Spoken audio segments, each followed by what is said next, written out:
Good evening, State of the Federation viewers, and welcome to another episode of State of the Federation. I am your host this evening. You all know me. I am the Armchair Admiral, also known as Will, liberator of DS9, creator of the Armchair Admiral series, and follower of the founders.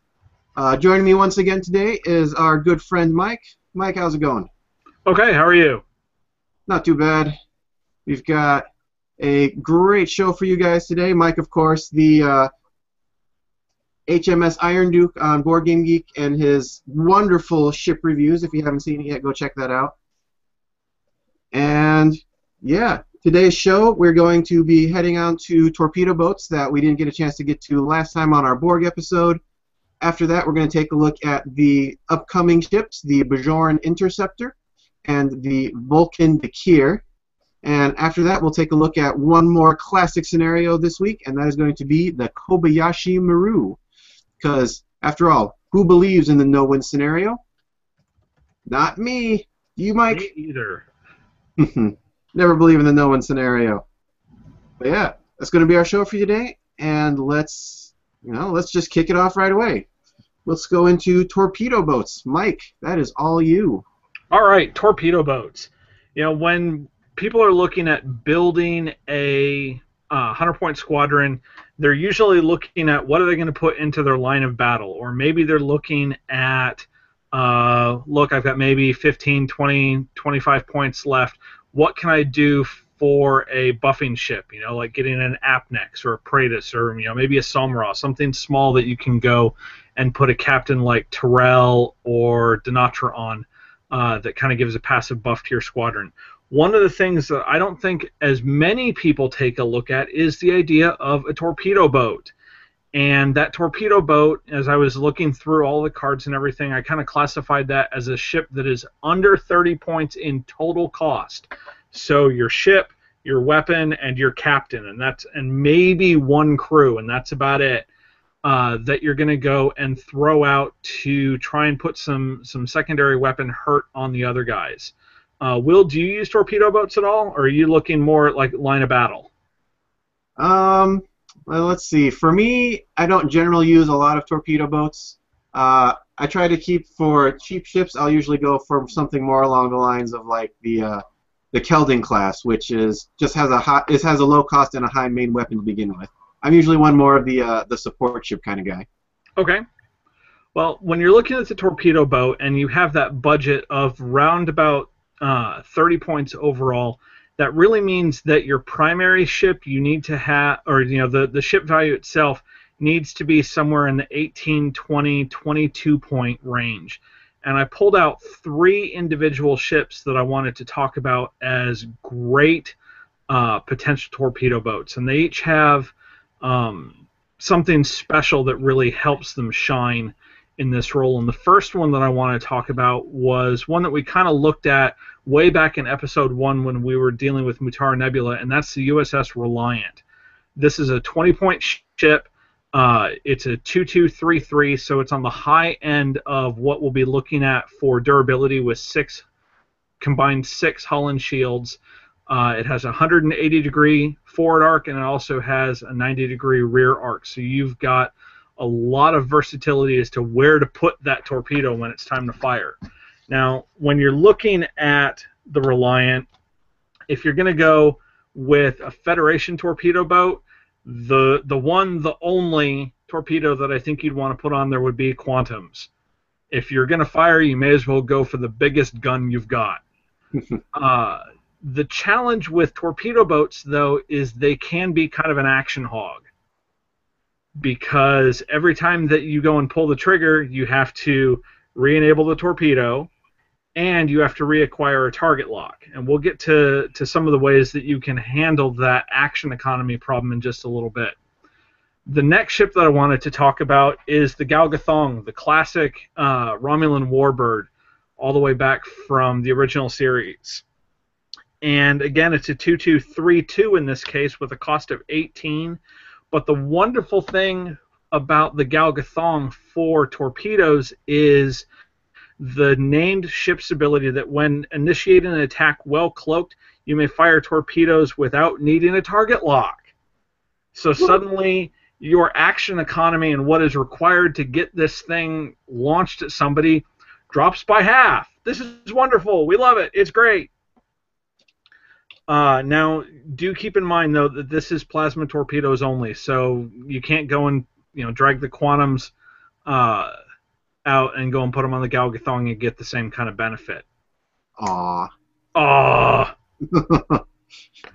Some crew members that you might want to look at for a Romulan torpedo boat. The first one is Torith. She's a skill 7 captain, and I really like Torith for torpedo boats because when you're attacking, you can convert one hit into a crit. And anything that's going to go boom, I want it to go boom as big as possible. And we're actually going to talk about Torith again in just a second. The other two that I would really look at come out of the Galgathong pack, and that's the Romulan Commander, who is an action allows you to shoot first, regardless of whatever else is on the table. So somebody running Picard, oh look, I get to shoot first. Maybe not. And then Romulan Officer, because as an action you can discard the card, and if you initiate an attack well cloaked this round, add 2 attack dice. And you cannot roll any defense dice this round. So that means that your 5-point plasma torpedo can turn into a 7-point plasma torpedo. Not too bad. When we were talking last week, or last episode, about how heavy the Borg spheres can hit, rolling 6, 7, 8 dice, the ability to go and roll that back at them is nothing to be sneezed at. The third ship that I wanted to mention, and this one's going to be kind of different, is the 5th Wing Patrol ship, the Jem'Hadar, the little purple bug out of, what was it, Wave 2, I think? Mm-hmm. Its action gives you, when attacking this round, gain +1 attack die. When defending this round, roll 1 fewer defense die. It's a 3-2-3-3, so it's a 6-point durability. But there's a particular way of approaching this patrol ship, because I don't put torpedoes on it. I give it the phase polaron beam, and there's 2 different phase polaron beams out there. There's the 3-dice one that comes with the bug, or there's a 4-die one that comes with the battleship. The 3-die is range 1 or 2, and the 4-die is, I believe, it's range 1, 2, or 3. But I think you... Go ahead. I think the 4-die one is range 1 only. But it's You're right. It gives up range for the extra punch. But the nice thing that the phase polaron beam does is all damage inflicted by this attack ignores the opposing ship's shields. So you take that and you combine it with Torith, you're automatically rolling past shields, and you're getting a crit. One of your hits is going to roll over to a crit every single time. That's not too bad for a punch. The other crew that you may want to think about out of the Dominion, we've got the Breen Aid. If your ship has a scan token beside it, when you attack, you may convert 1 blank into a hit. Bohica, if your ship has a Battle Stations token next to it when you attack, you can convert 1 blank into a hit. Everybody loves Bohica. And then the 2 Breen Captains. Thought Gore drops the cost of your weapons upgrades by 1 point, and Thought Pran, who, when attacking with an energy dissipator, you may re-roll 1 of your blank results 1 time. Will, I know you're a big fan of the energy dissipator. Can you talk about that just for a minute? Tell us how it works. Oh yeah, not a problem. Energy Dissipator, a lot of people know already. It is a 3-die secondary weapon that only attacks at range 1. However, if it hits, it doesn't do any damage. It gives you an energy dampening token. And this thing wrecks a ship pretty good. You lose your shields that turn, and you can't raise them until the end of the next turn. So you're going a whole turn without shields. You are going, if you had not attacked yet this round, you do not get to attack. As soon as you're hit with it, you lose your attack. So hopefully you have a high captain skill to get around that, or else, bam, you lost. You just lost an attack, which is really pretty terrible. And oh, the last one, you can only perform a 1 forward white maneuver on your next round. So the enemy is going to know exactly where you're going to go. I mean, this thing is pretty devastating, and I love it. I think it would make a great little, maybe not a torpedo boat, but a dissipator boat. Okay. Well, I mean, the bug ship isn't a torpedo boat; it's a Polaron boat. So it's bringing a ship specifically for the purpose of using a secondary weapon. Exactly. Some of the other things that we can use to go and get around the action economy problems, which are going to allow you to get shots off easier. The obvious first one is Picard, because he's going to give you an extra action. So you'll be able to get, as his action, reestablish a target lock, and then as your ship action, go and re-enable your torpedo. So that's the easy 2-for-1. Another possibility is using Lozier, who you can go and disable him instead of disabling a special weapon. There's a couple other ships that are higher up in cost that I don't really look at as using as a primary type torpedo boat because they're too expensive. One of those would be, or the one that springs immediately to mind is the Gore Portas, the first Breen battlecruiser, because once you have a target lock, you never have to lose it. And so if you want to go and stack that thing up with special weapons and just torpedo, torpedo, torpedo, torpedo, or whatever, that's another possibility. So you've got your nice little torpedo boat. Let's say it's about 30, 33 points. You know, you don't want any more than that because then you're really talking about this should be a main combatant. What do you do with it? In my mind, there's really 2 ways to go and employ a torpedo boat. And the first one is thrown out on the flank. If you're running a 3-ship build, which is probably what you're doing if you've got a torpedo boat, you have your 2 main combatants on one side of the table and the torpedo boat that is hopefully scary enough on the other. This is where like the Galgathong would come in. And what you want to do is make your opponent choose. Is he going to go left or is he going to go right? If he goes after your main combatants, then you have a torpedo boat skulking up possibly behind where he doesn't have any firing arc to go and unleash red-hot plasma death on him. If he turns towards the torpedo boat because he thinks, oh, this is squishy, I'm going to be able to go and alpha strike this thing and get rid of it, well, now he's turned his back on 70 points worth of main combatants. And so you really want, if you're going to throw him out as a flanker like that, you want to give your opponent an impossible choice. Because something bad is going to happen if he goes one way or the other. If he goes and splits his force, this gives you the opportunity to try and defeat him in detail, and that works well too. Now, the other thing you can do with torpedo boats is if you decide that you want to run a torpedo boat squadron. And this one, you really got to look most specifically at the arcs of the ships. Will, can you start pulling up those pictures for us? I sure can. Let's see what we got here. Okay. If you're going to run multiple torpedo boats, you're going to want to kind of look at something like what we have in this first picture where we have a pair of Reliance that have the 180-degree firing arc, and they're able to go and fire off bore, which means you're headed in one direction, and you're able to fire up to 90 degrees off of your axis of advance. And so what Will has on the screen for you is a pair of those who are doing an oblique approach. They're still able to get off that torpedo, which may be quantums, for example. So you've got two really nice 5-die attacks at range 2 or 3, and you just keep zipping right on by.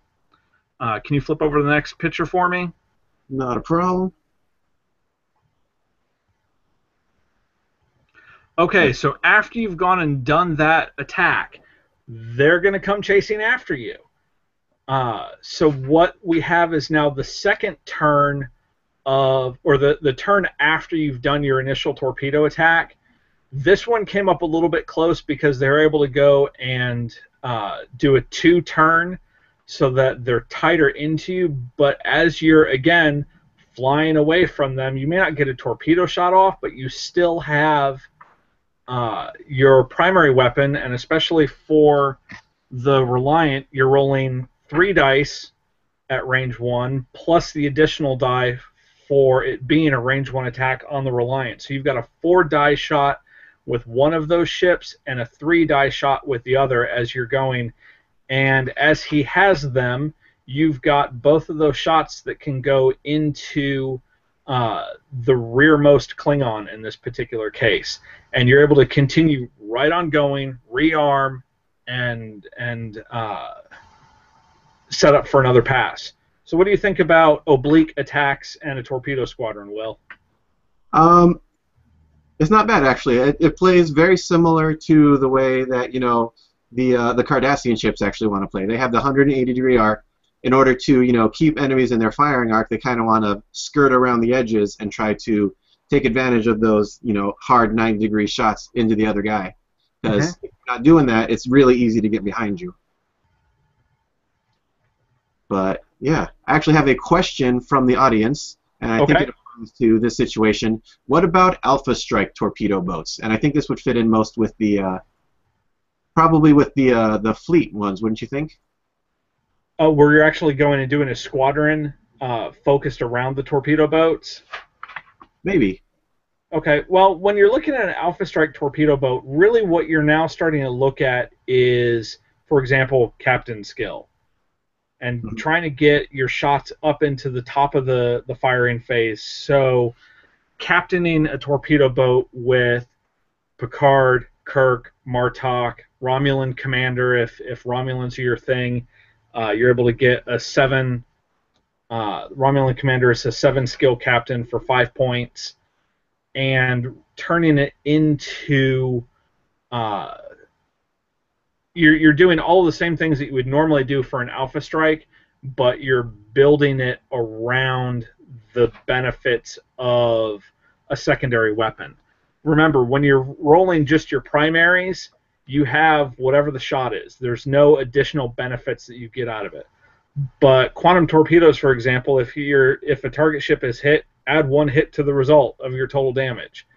You're getting some benefits out of that. Plasma torpedoes, you can re-roll all of your blank results 1 time. And so there are some additional benefits that you're getting, that you're paying for, but that's, if you're going and focusing your build around those benefits, an Alpha Strike torpedo boat works a lot like any other Alpha Strike. In my opinion, it really comes down to how are you going to do your captain's skill so that you're getting that first shot. What do you think, Will?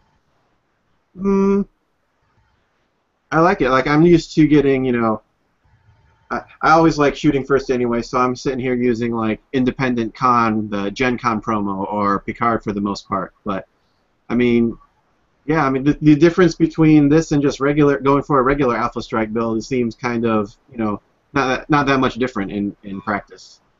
No, in building practice, it really isn't. It's really choosing, do you want the additional benefits, or do you want to pay for the additional benefits that come with the quantum torpedo, or, come with whatever your ordnance is. Mm-hmm. But yeah. So that's really. Go ahead. I was gonna say, let's keep moving along, but I mean, just the only things I have to add to that were something I saw a lot back in like OP3, OP4 where the Praetus with the what is it? What was the prize weapon? The additional weapons array. That's 18 points for a 4-dice attacker. That's pretty cheap. Yep. So I like that one a lot, and that's all I really have at the moment. What were you going to go on with?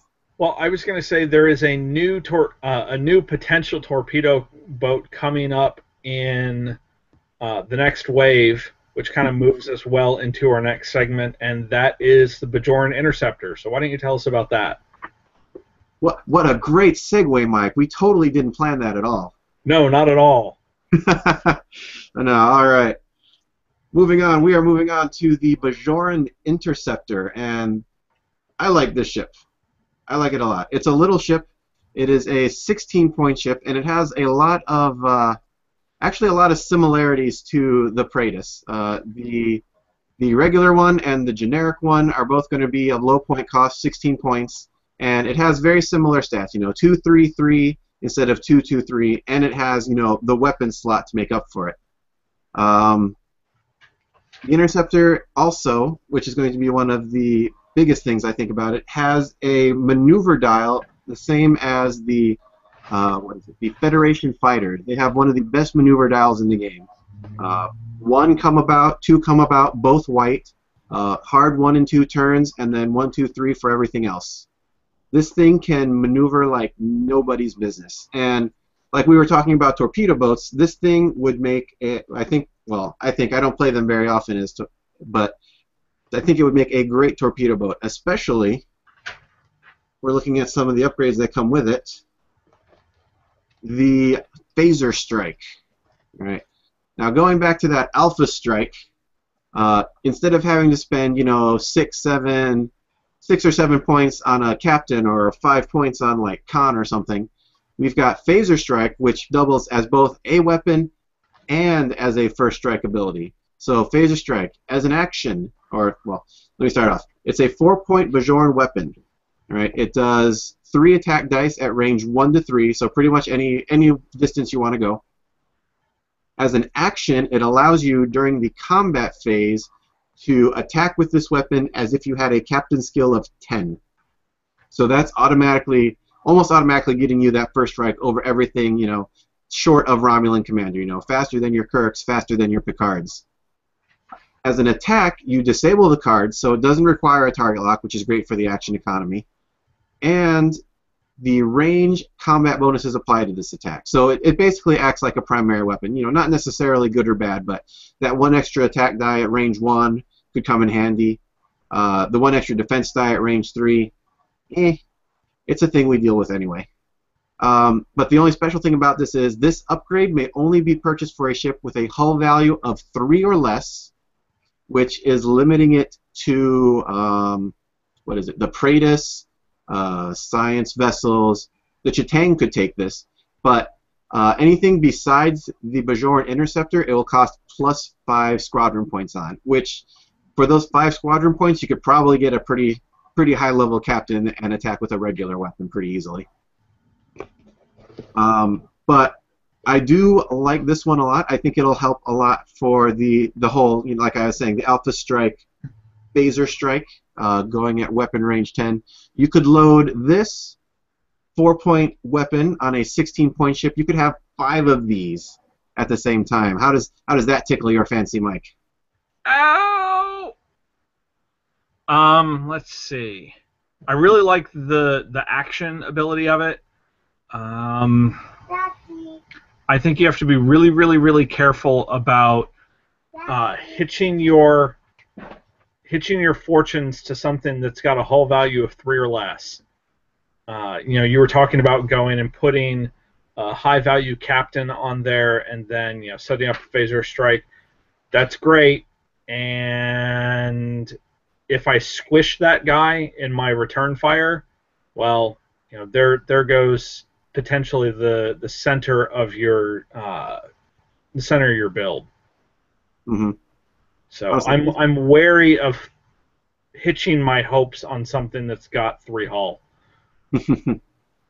True. But see, at least with something like Phaser Strike, you're only losing the points for the ship and not points for like a heavy captain or everything. True. In addition to this does count as a secondary weapon. There is actually a question in the chat. Does Tuvok's ability work with both a torpedo weapon and the secondary torpedo launcher? Tuvok's ability is to add 1 die to a secondary weapon. So it would work on torpedoes or phaser strike or anything like that, which I just thought of now that somebody asked it, and I was like, oh, I could make that phaser strike even stronger. The problem with Tuvok is that he disables. So if you want to use him, you use him once, you disable him, and then if you want to use him on a second follow-up attack, whether that was after a dissipator or a secondary torpedo launcher, you'd have to have some way that he was re-enabled again before that. Something like the Centurion. Lenalis. Yeah, that allows you to go and disable them instead of Tuvok. Mm-hmm. But yeah, every time you use him, you'd have to be able to disable him, and you can't disable something more than once. Yep. Which is unfortunate, but not too bad. So, yeah, back on phaser strike. I think I like it a lot. I'm not sure if it's I'm not sure how super competitive it's going to be, but it definitely gives this interceptor some tricks to work with. And speaking of tricks to work with, maneuverability is going to be the next one I'm going to talk about. This single card is a little bit bonkers. It kind of changes the rules a lot, but the question is, does it change them too much? And I don't think that it is. It's a tech upgrade that costs 5 points. It is a whole wall of text, and I'll give you the short version of it. If you do a 1 turn, which very few ships can do, so very few ships are going to be able to take this anyway, or a come-about maneuver, which does make it a little more available to other ships, you may use the full about maneuver instead. Now, this is the same maneuver that came with the Tholian Web Skilled Helmsman. It's basically like 2 1-turns put together and turns you around. So you're facing wherever you're facing, you're now facing behind you and like 1 or 2 off to the side. So instead of a come about where you're going forward 3 and turning around, or going off to the side and turning around, or going off to the other side and turning around, this will be another one of your mobility cards that gives you choices you can make during your movement phase. After you see what other people have done, this thing can actually help you adjust a little bit. Now, that's not the only thing this does. Now, the really crazy thing that this thing does is after performing any maneuver, you may overlap a planet token.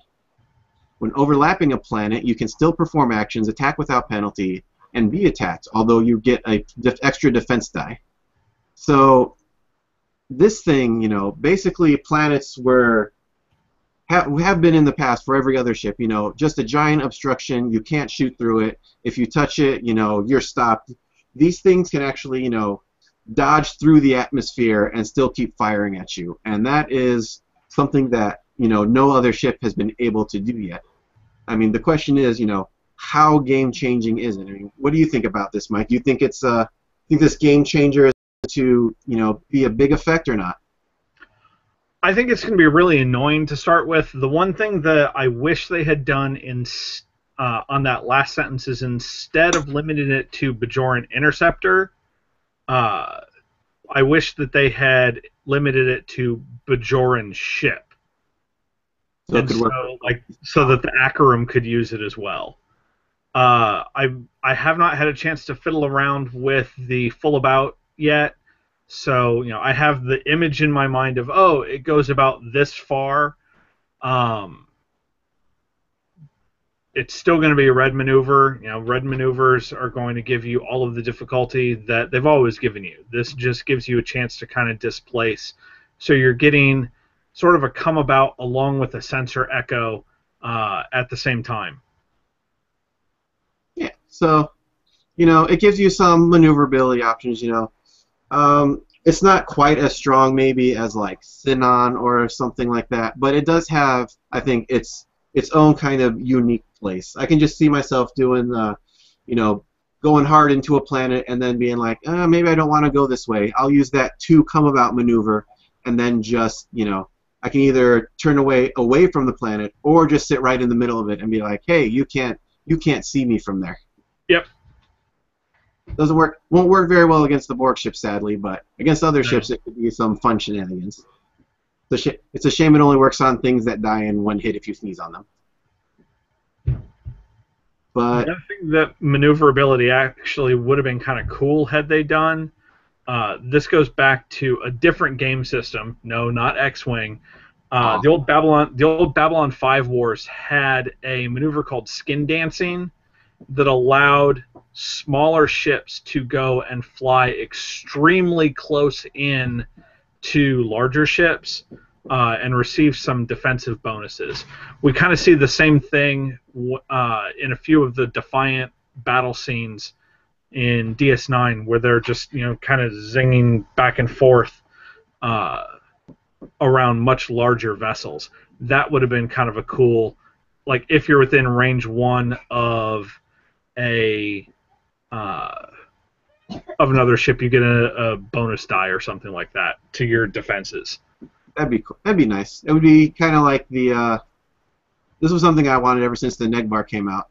In the alternate universe where Worf's commanding the Negvar, and they have the alternate universe Defiant there, and he's just dodging in and out of the wings and underneath the hull and overneath the top of them, and the Klingon ship just can't shoot him for a crap. Yep. I love that ability, and that was cool. But yeah, I mean, I think these are the biggest things that you're going to find with the Bajoran Interceptor. I mean, it comes with a whole bunch of other cards. I'm not too impressed with some of the captains. Hazar is pretty neat. He reduces opponents' attack dice, which is kind of nice, but you have to be near an obstacle. Neela is a saboteur type. It's all right. Anara, she's a far weaker. What's the Klingon? The Klingon engineer that heals 2. This one heals 1 for an action. She healed 2 if you just did a green maneuver. So I'm not too impressed with the crew. Phaser Strike and Maneuverability were the big ones. Warp Drive Refit, which makes you think that the Interceptor only has a 3 forward. You can do a 4 forward instead. I don't really care. Militia, I don't care about that because it's a unique talent. If it was really good, it wouldn't have been unique. Something that all Bajoran captains should have been able to have. And pretty much, well, we can go back to just one last thing about this one is the Bajoran Interceptor 5 itself, which is actually a pretty nice one. One of the problems that you see a lot of just the 3-hull ships, or something that's only 3-hull, that cloaks and is only 3-hull, like my poor Chitang. These things, if you play with cloaked mines, and our group doesn't anymore because, well, they were that strong that they made people want to, stab me in the parking lot. These things get to roll their defense dice against mines all the time. And that is a great thing. On top of their 3 defense dice, that'll help them survive with their 3-hull very nicely. And I think this is the kind of anti-mine technology that you need. Something cheap that will protect you. Not something as expensive and disable as the old navigational deflector that we got. When I look at this ship, what I really start thinking about is not necessarily how I would use it in a full 100-point game or a competitive game of any sort, but taking 2 or 3 of these against, doing like one interceptor against a Ferengi Marauder, or a couple of interceptors against one of the larger Cardassian ships, and doing some thematic battles that way. And I think that could be kind of fun because these things are eminently crunchy, but it may be easy to kill one piranha, but they never come as just one piranha. They come in schools. Very nice. So that's the more I look at it, I think that there could be some fun in the Interceptor, but it's going to take some more thinking on my part. I do love its action bar though, because it gets the full fed action bar. Oh yeah, battle station, scan, target lock, evade, everything. They didn't skimp like they did with the Kraxon or the Tholian ship. So nope. So yeah, that's pretty much all I've got for the Interceptor. It looks like a cool little ship, but we have another new ship coming out also in this wave, and that is the Vulcan Dakir, the first of the Vulcan faction ships. Yes. I am incredibly excited about the Vulcan Dakir. It is a 3154 ship. pointed in at 26 points. And the special ability that comes with the ship is a +1 attack die at range 3. So you kind of negate that long-range sniper problem of, oh, if you want to go and pick away at me, I'm going to get the extra defense die. Well, I get an extra attack die. So there, yeah. The ship itself looks like it's going to be a great model. There's a bunch of really cool stuff in it. The first thing is actually T'Pol, if you could go and flip over there. T'Pol is not a captain. T'Pol is a crew member here. And she is kind of like the defensive version of Valtane from the Federation. When defending, if you've got a scan token beside your ship, you may spend that token to reroll up to 2 of your defense dice. Now, on this ship, it's not going to matter. You're actually have more upgrade here than you've actually got the ability to defend, except at range 3, because the ship only rolls a 1. I wasn't even paying attention to that. Yeah, it's only got a 1 agility. But there are other ships that do have 2s and 3s where you could really start getting some of the benefit or the full benefit of T'Pol. There's some really neat different tech abilities. If you want to go and flip one over, and we'll go see whichever one's next on your slides. Let's look at. I see sensor grid. Sensor grid. The text on sensor grid says, "Action: discard this card to target one of your other friendly ships within range 1 to 3 of your ship. Place a scan token and an auxiliary power token beside your ship and the target ship. If you do so, every cloaked enemy, and this is what I love, if you do so, every cloaked enemy ship that is within range 1 to 2 of your ship must immediately flip its scan token over to the red side. No scan for you, or no cloak for you." Now, unfortunately, they still get the benefit for the rest of that turn, but it's going and making them spend an action to get back into cloak.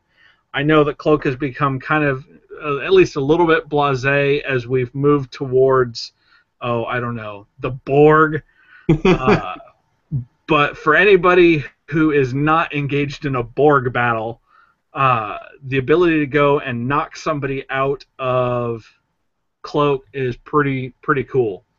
I was going to say about this card, if I can jump in real quick. Yes, please do. What I like about this card in particular is it can sneak by you real quick, but as an action, your ship is giving another ship an action. It's giving them a scan token, so it's an easy way to get a token onto another ship, even if that ship has not been able to take an action that turn, since it's not an action for them.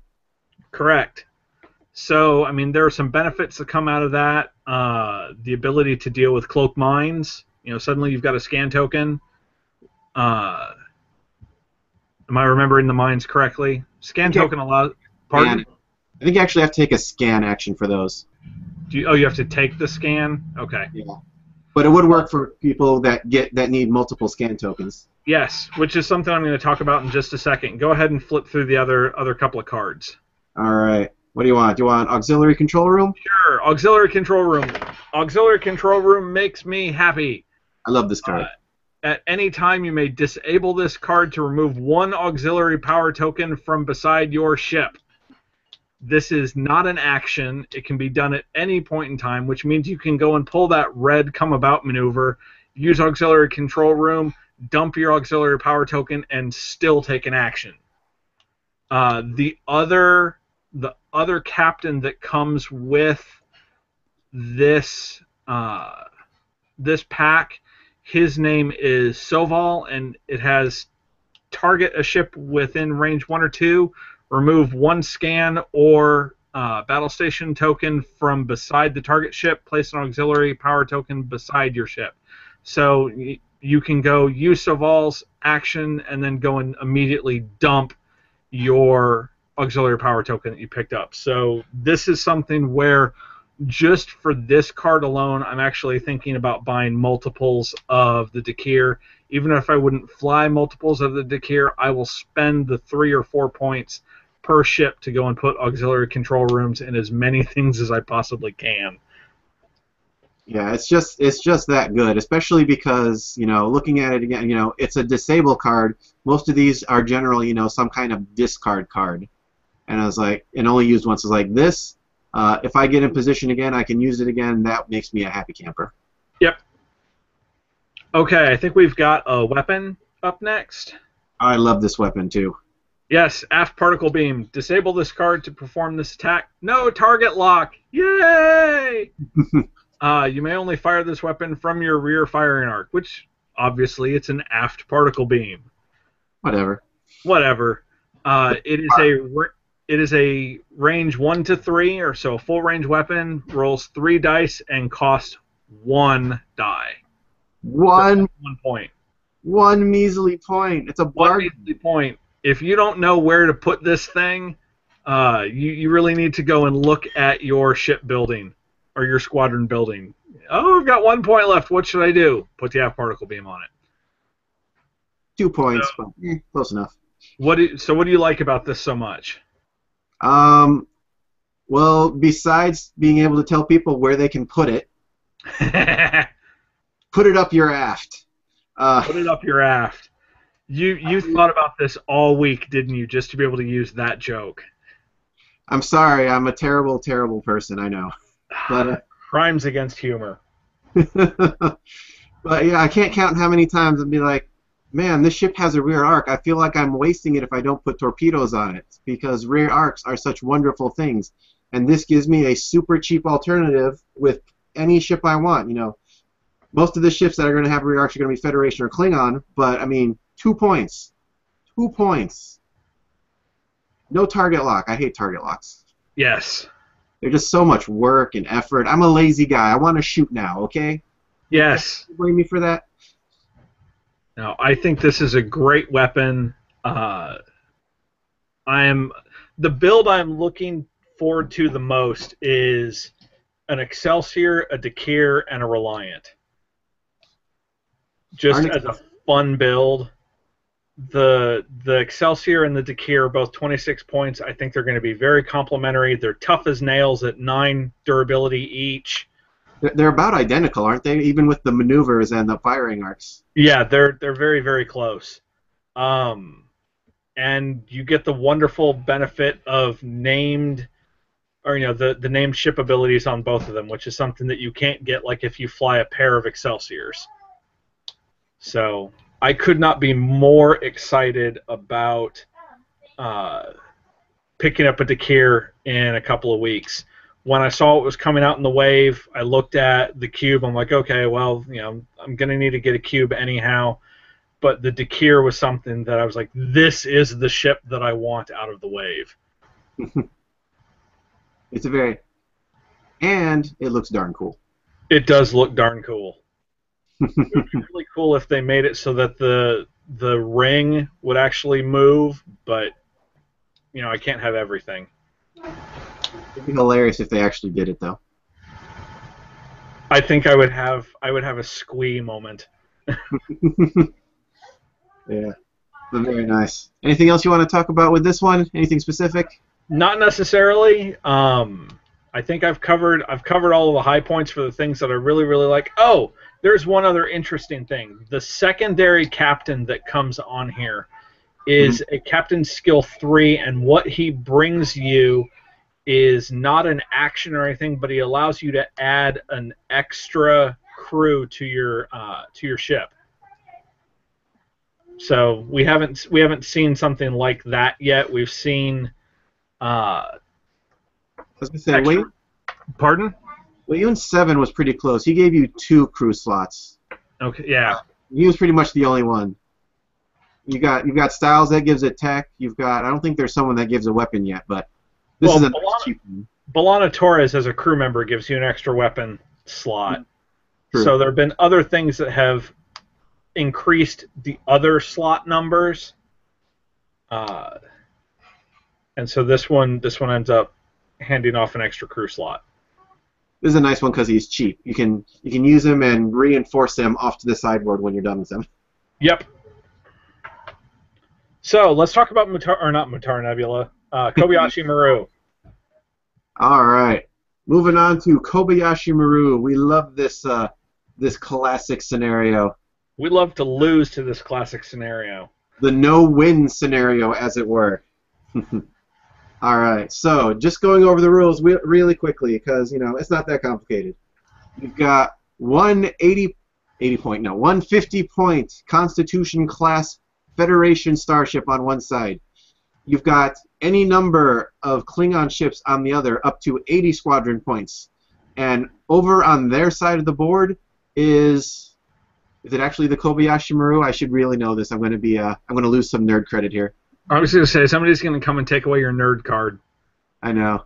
The derelict ship, the Kobayashi Maru.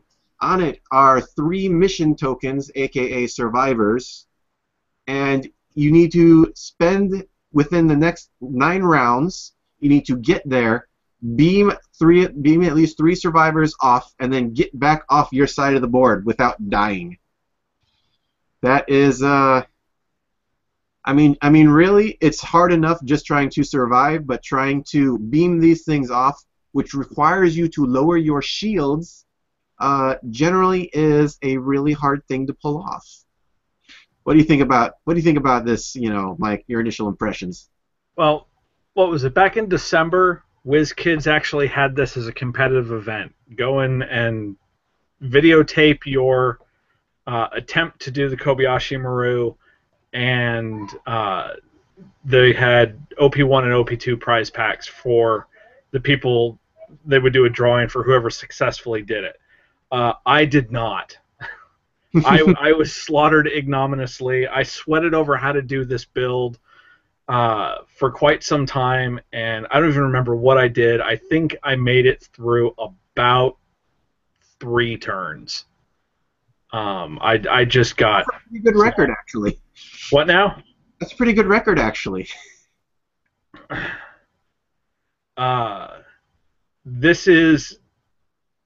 There's a reason Kirk cheated.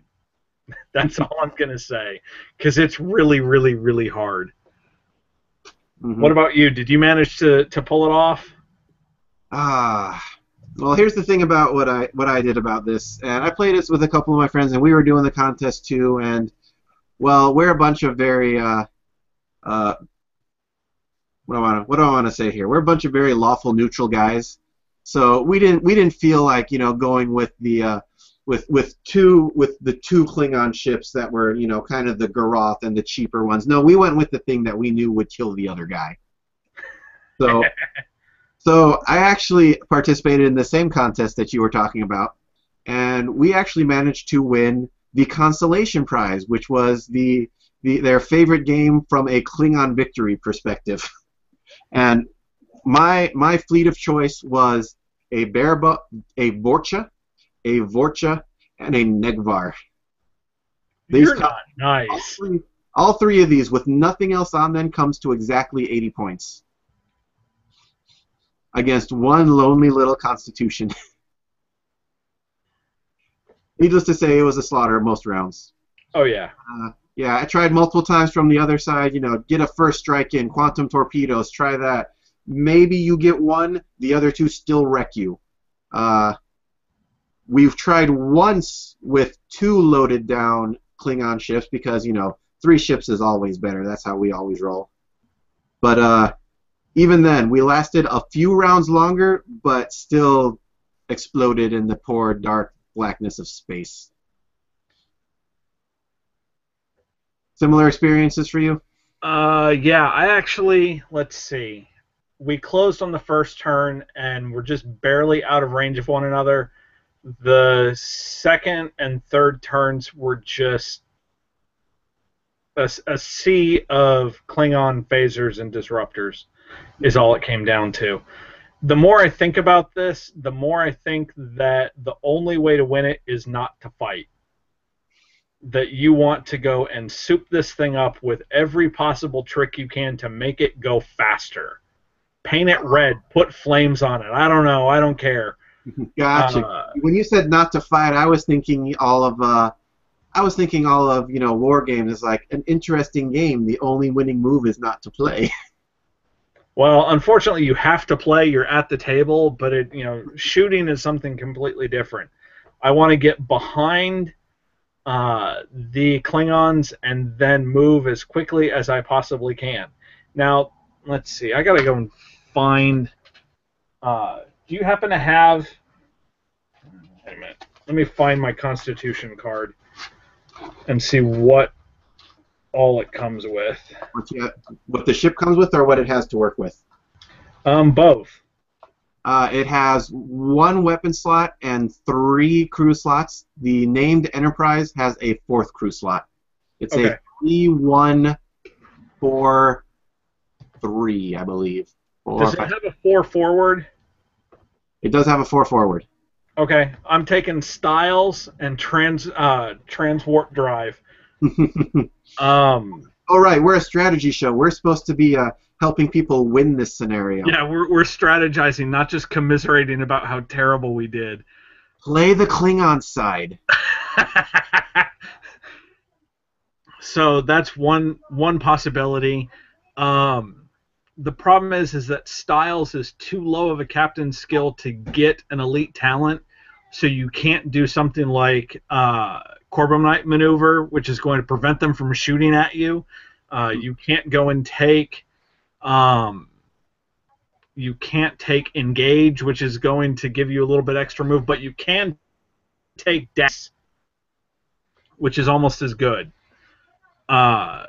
You're not going to try shooting these things head on anyway, because that's just a silly idea. Oh no, I don't want to be anywhere near it. What I really wish is that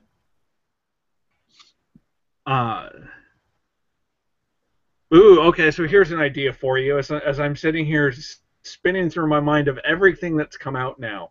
Since I have the crew slots, take B'Elanna Torres, which is going to give me an extra tech, Styles, and B'Elanna Torres. That gives me transwarp drive and cloak.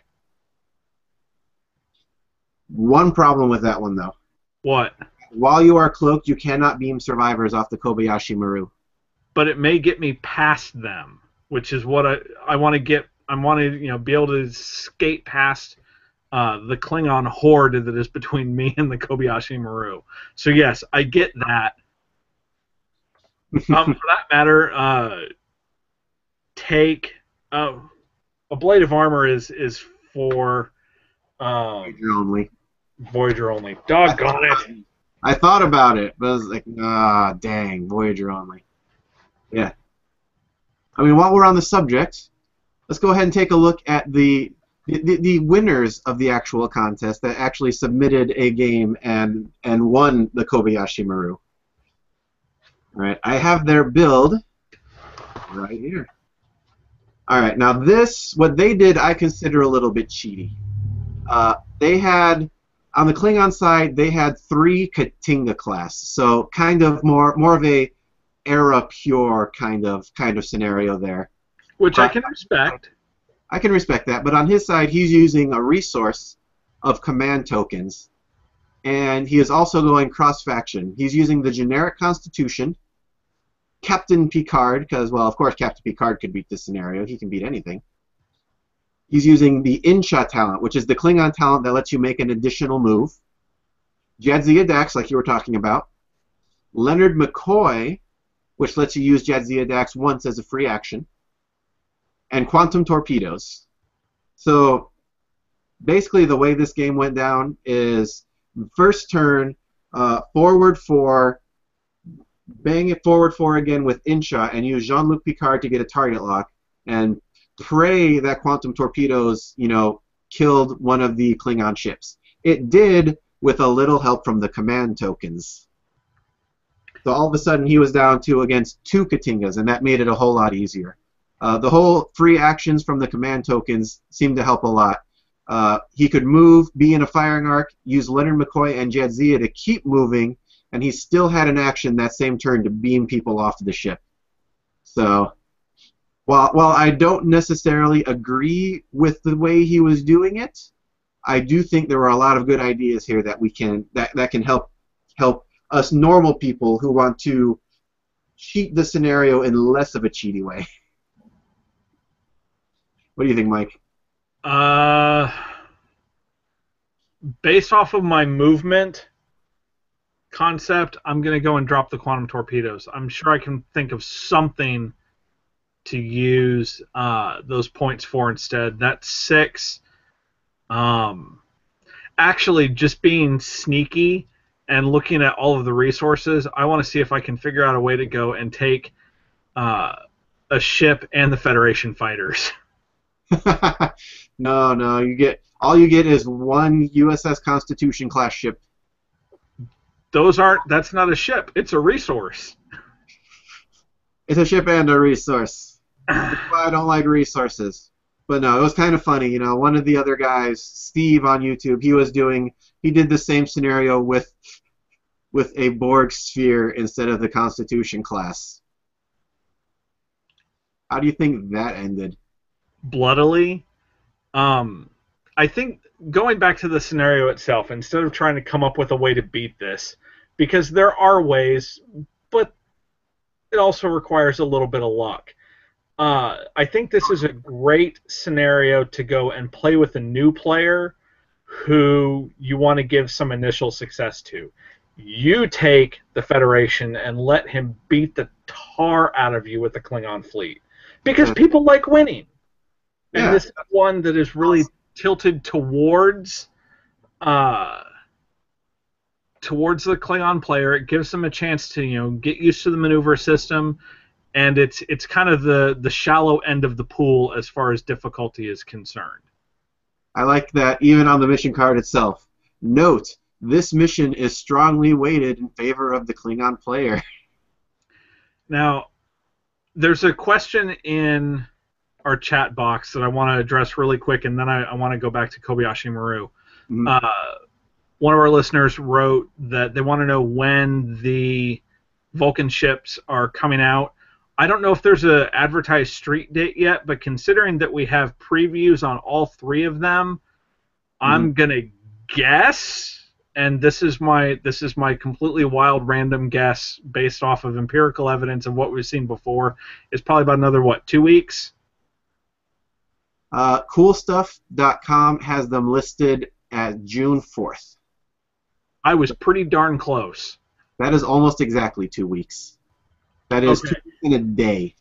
So here's my Kobayashi Maru story for when we played it, because I tried to believe in no wins or in no loss scenarios. That I went and I made 2 custom cards. You cheater. Well, yeah. And so I found screen art of the green alien girl who is the Orion hacker, Ooh. who redoes, who goes and does the actual breaking of Spock's program, and then another card that I called one torpedo each. And so what the Orion hacker card does is it drops everybody's shields for 1 turn, just like in the J.J. Abrams movie, and that one has torpedo only, and it's got him doing the picture that I took was the one with him shooting with his finger gun, and you're allowed to go and fire 1 torpedo at every Klingon on the board. Wow. And I brought, if you're interested, they're both available on Board Game Geek, just as something that I would only ever use them for this scenario. But if you're going to cheat, you may as well cheat as hard as you possibly can. Nice. But for you people that want to try to win this legit, here are the things I would recommend to you. Wait a minute. I tried to win legitimately. I just used non-traditional means. I know. No, but what we were saying earlier, this is a great scenario to introduce new people to the game. You know, give them the Klingons. I believe the winner is actually someone who does it all the time. Like, he takes videos of every new person he gets to play, and he always gives them the Klingons. And then he happened to actually beat one of them, and that's how he turned it in.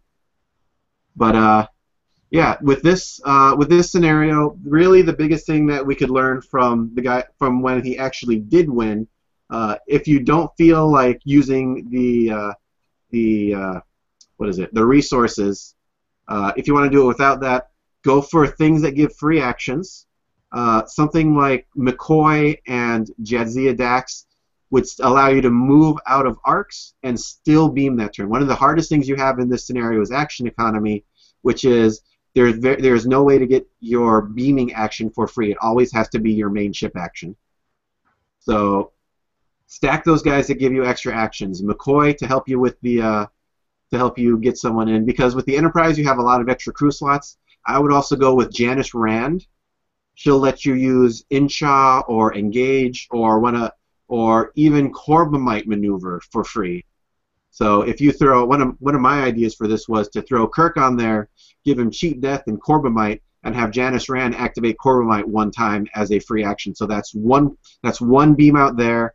McCoy and Jadzia give you another beam out there, and so all you have left is one beam out and run for the other end of the board. You know, maybe you can throw B'Elanna and Transwarp Drive on there to help you move faster. That's what I would think of. Anything else you think of that would also add to that kind of strategy? Whew. Let's see.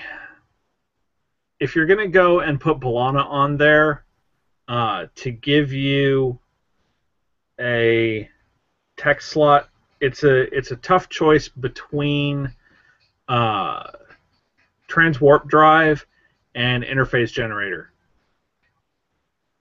because you're going to get shot at, and anything that can go and try and soak one of those hits up basically gives you what now? You would need a cloaking device for Interface.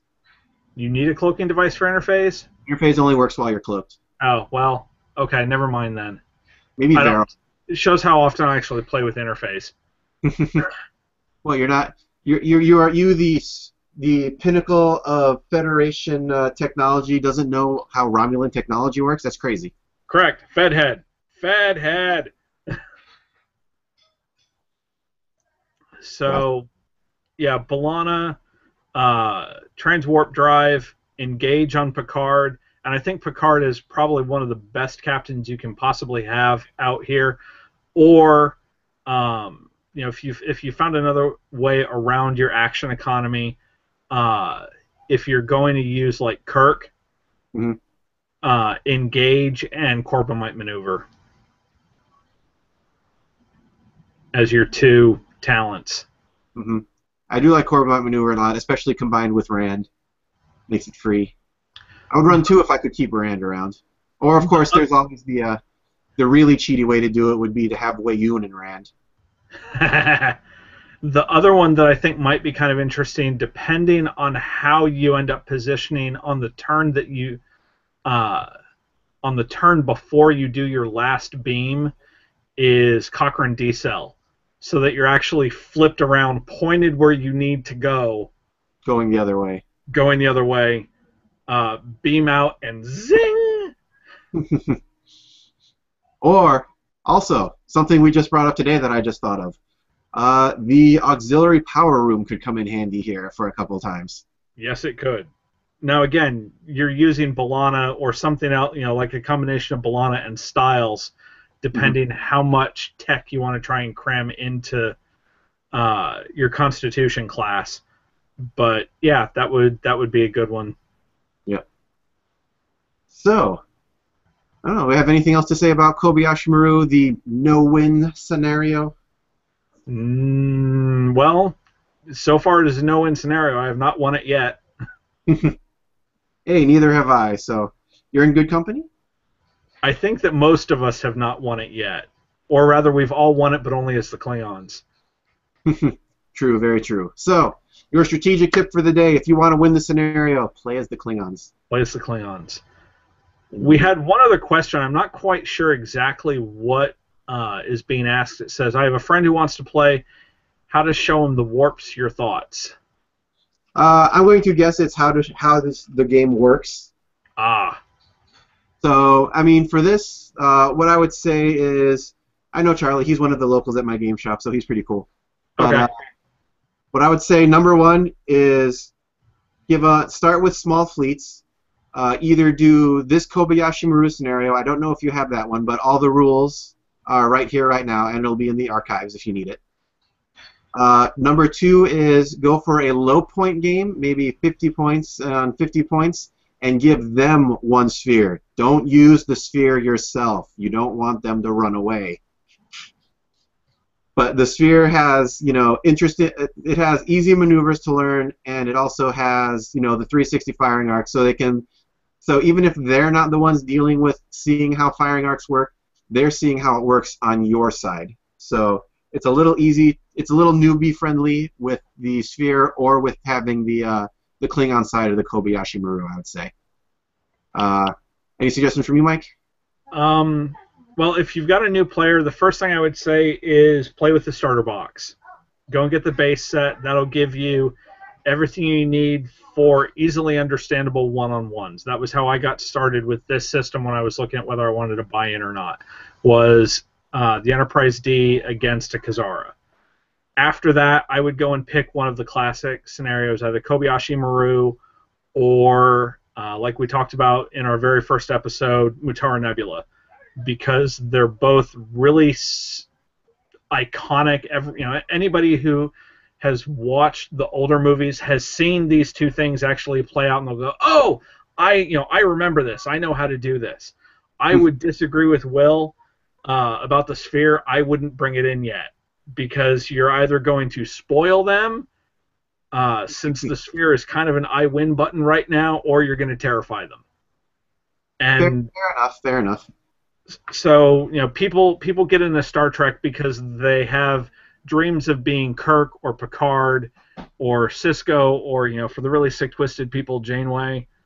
They don't dream of being a tactical drone, and so I want to give them that. Remember the first time you saw Star Trek and you're like, Kirk is so cool. I want to give them that moment. I came here to be Ducat, thank you. That man was a very charming fellow.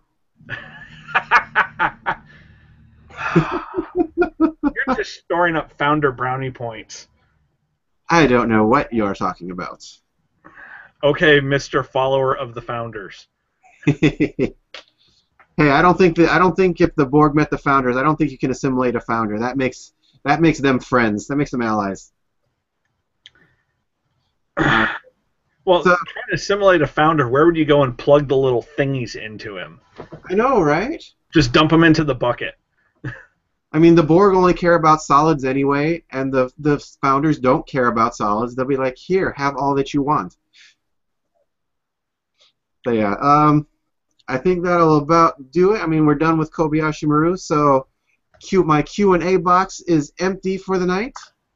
So what do we have? Moving on to news, we just went over some of the new ships. Those are coming out June 4th, assuming that WizKids doesn't have any last-minute delays, which I don't think they should. Arena rules are up. I don't know if we went over that last time. They look pretty neat. I don't think anything new since our last show was Friday. There hasn't been too much time in between here and there. Nope, not a whole lot. But yeah, sounds good to me. Moving on, our next episode, we'll be taking a week off again next week. The week after that, we will be talking probably about the arena scenario and maybe something else. Haven't decided yet. We'll get to it when the time comes around. And yeah, if you are in fact interested in joining the show to perhaps be on that episode, you can find me at youtube.com/DeltaAngelFire. I'm also on Board Game Geek as Delta_AngelFire. You'll see me around, probably hanging around the rules forums and stuff, trying to answer questions. But that is pretty much it for me. Mike, you want to give them an outro for you, for those that still don't quite know you yet? Yes, for those of you who still don't know me, I am the author of the Captain Iron Duke Bureau of Ship Design and Review, individual ship reviews on Board Game Geek, and a frequent co-contributor to State of the Federation. Very frequent. Very frequent. Great to have you here. I'm so glad I have somebody here and I'm not talking to myself all the time. Thank you. But yes, so I believe that is going to wrap it up for today. This has been State of the Federation Episode 6. There will be links below to everything in the archives for you YouTube viewers, for you RSS feeders. Feel free to take a look at my YouTube channel. There is a small bandwidth issue sometimes. We're looking into getting that solved, but in the meantime, if you'd like to donate to the cause to help alleviate those, our goal is currently $60. And Johnny D, big thanks to you. He's already donated, and I'm glad to have him. He's a great guy on Board Game Geek. But you know, even just $2, $3, $4, I mean, even every little bit helps. And that is my spiel, my one little talk about being a little bit of a beggar. But hey, if you like the show, help us keep it on the air. And in the meantime, I hope you guys are playing more Attack Wing and that Q is generous with your dice. Say goodbye, Mike. Goodbye, Mike.